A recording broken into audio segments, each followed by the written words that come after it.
You know that feeling of pure panic, right? When you're petting your dog and suddenly you find this raw, angry, oozing sore that just wasn't there yesterday? Well, those are called hotspots. And yeah, they are super alarming. But don't worry. Today, we're going to take all that panic and turn it into a solid plan. We're going to completely demystify this really common, really frustrating skin problem. So here's how we're going to do it. First, we'll get clear on what a hotspot actually is. Then we'll dive into the crazy lick-itch cycle that makes them get so big, so fast. After that, we'll put on our detective hats to figure out what's really causing them. We'll walk through what happens at the vet, and then, most importantly, we'll wrap it all up with how you can help at home and even prevent them from coming back.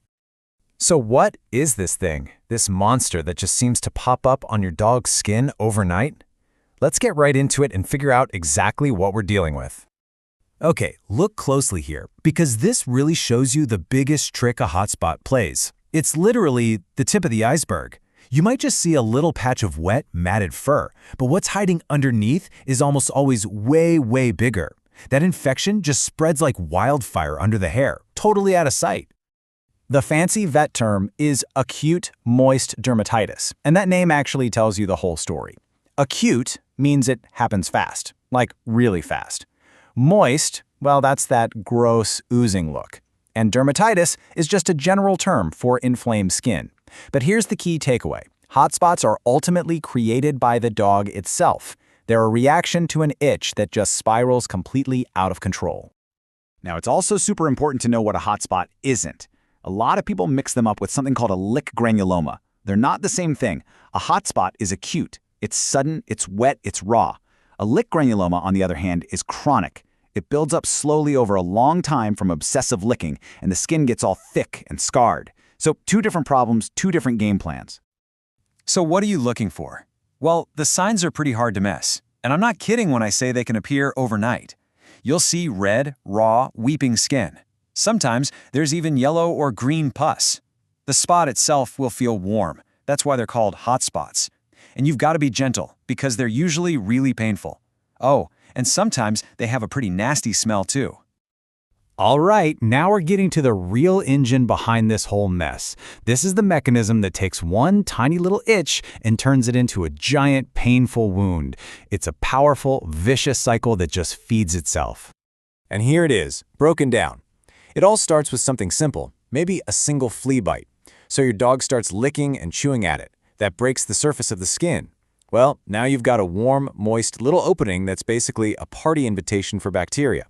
The bacteria move in, and that infection makes the spot even itchier, even more painful. So what does the dog do? He licks and chews even more frantically. And round we go, with the spot getting bigger and angrier each time. And the speed of this is what truly blows people's minds. I mean it. Because of that vicious cycle, a spot that was the size of a tiny pinprick when you left for work can honestly be the size of a pancake by the time you get home. It is not an exaggeration. It happens that fast. So, if you really want to stop hotspots for good, you can't just slap some cream on the wound and call it a day. Nope. You have to become a skin detective. You have to find that initial trigger, because the hotspot itself is just a symptom of a much deeper problem.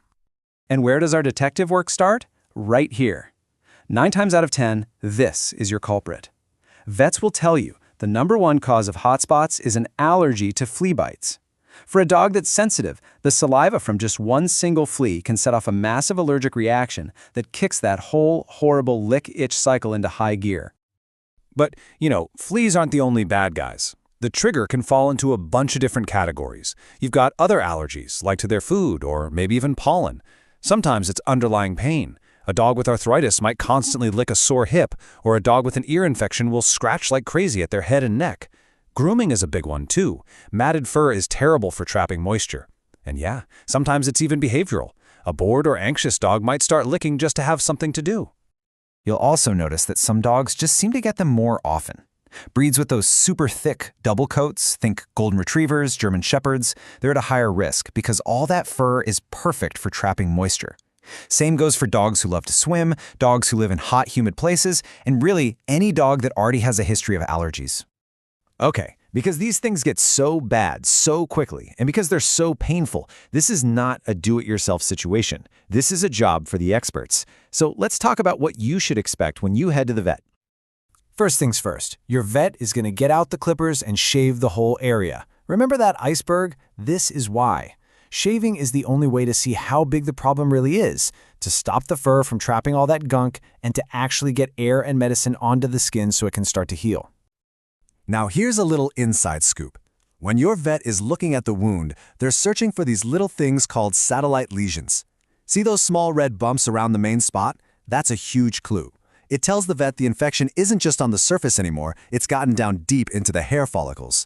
And when they see that, they know topical creams won't cut it. Your dog is going to need oral antibiotics. So the whole vet visit usually follows this 4-step attack plan. First, clip and clean. Then, they might take a little sample of the skin to look at under a microscope. This is called cytology, and it helps them pick the perfect medicine for whatever specific bug is causing the infection. Step 3 is the medication itself, usually a combo of sprays for the outside and pills for the inside. And finally, protection. All right, let's talk about the cone of shame, the Elizabethan collar. I know, nobody likes it. Your dog hates it, and you feel like the worst pet parent on the planet putting it on them. But listen to me on this one. It is absolutely non-negotiable. It is the only way to break that lick-itch cycle we talked about. Seriously, if you take it off, they'll go right back to licking, and all that healing will be undone in minutes. It just has to stay on. End of story. So once the vet has handled the immediate crisis, the spotlight really shifts to you. Because when it comes to long-term management and making sure this doesn't happen again, you, the pet parent, play the most important role of all. And this right here is the golden rule. It's everything. If you only ever treat the wound, but you don't address the flea allergy or the arthritis pain or the boredom that started it, the hotspots will just keep coming back. You have to solve the root problem. So here is your checklist, your action plan. Number 1, no excuses. Strict year-round flea and tick control on all pets in the house. Keep up with grooming, especially to prevent mats from forming. If your dog is a swimmer, you have got to dry them thoroughly. If you know they have allergies, team up with your vet to manage them. And finally, make sure they have plenty of toys and exercise to keep them busy. A busy dog is a happy dog. And please, please, please, one last critical piece of advice. Finish the entire course of medication your vet prescribes. One of the biggest reasons hotspots come roaring back is because people stop the meds as soon as the skin starts to look better. But the infection can still be hiding under the surface. You have to follow the instructions all the way to the end. So at the end of the day, a hotspot isn't really just a skin issue. Think of it more like a giant, red, painful flare being shot up into the air. It's a signal that something else is going on.